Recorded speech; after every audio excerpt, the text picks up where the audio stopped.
आज का शीर्षक है प्रत्येक परिस्थिति में शांत रहने की कला।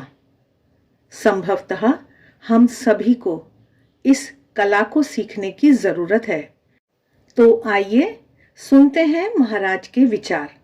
महाराज कह रहे हैं कि आजकल बालक छोटा होता है, तभी से अभिभावक विविध प्रकार की कला सीखने के लिए उसे भिन्न भिन्न कक्षाओं में भेजने लगते हैं, परंतु कहीं भी प्रत्येक परिस्थिति में शांत किस प्रकार रहें, ऐसी कोई कक्षा देखने को नहीं मिलती है।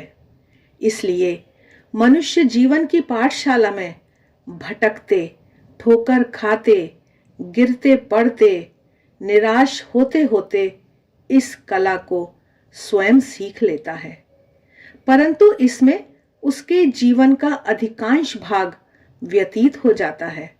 इसलिए यदि बचपन से ही बालक को प्रत्येक परिस्थिति में स्वस्थ रहना सिखलाया जाए तो वह अपने जीवन में तेजी से विकास कर सकता है।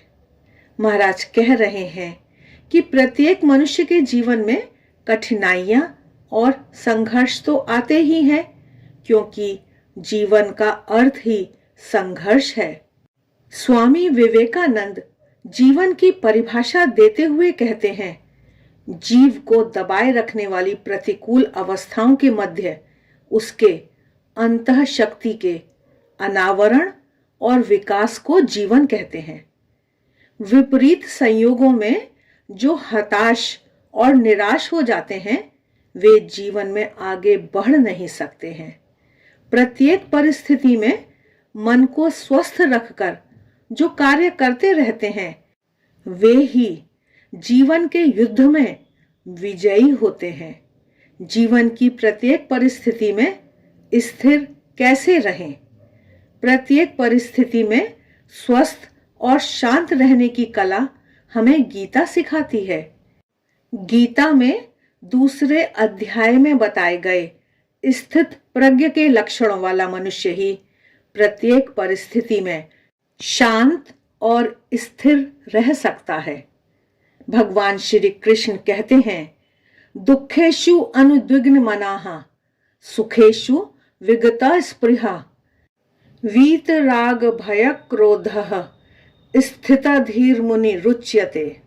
2 अध्याय का 56वां श्लोक।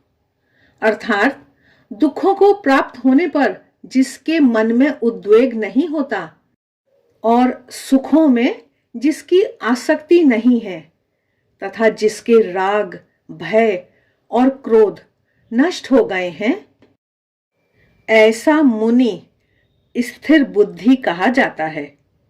स्थिर बुद्धि वाला मनुष्य ही सभी परिस्थितियों में समता बनाए रख सकता है, शांत और स्थिर रह सकता है।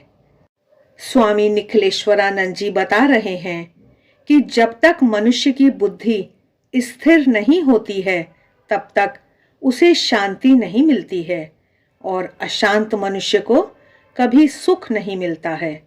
अतः सच्चा सुख और शांति यदि मनुष्य को प्राप्त करना हो तो उसे स्थित प्रज्ञ होना पड़ता है। अब प्रश्न यह उठता है कि स्थित प्रज्ञ कैसे बन सकते हैं? स्थित प्रज्ञ बनने के लिए स्थित प्रज्ञ के जो लक्षण हैं, उन लक्षणों को जीवन में आचरण करते हुए ही मनुष्य स्थित प्रज्ञ बन सकता है।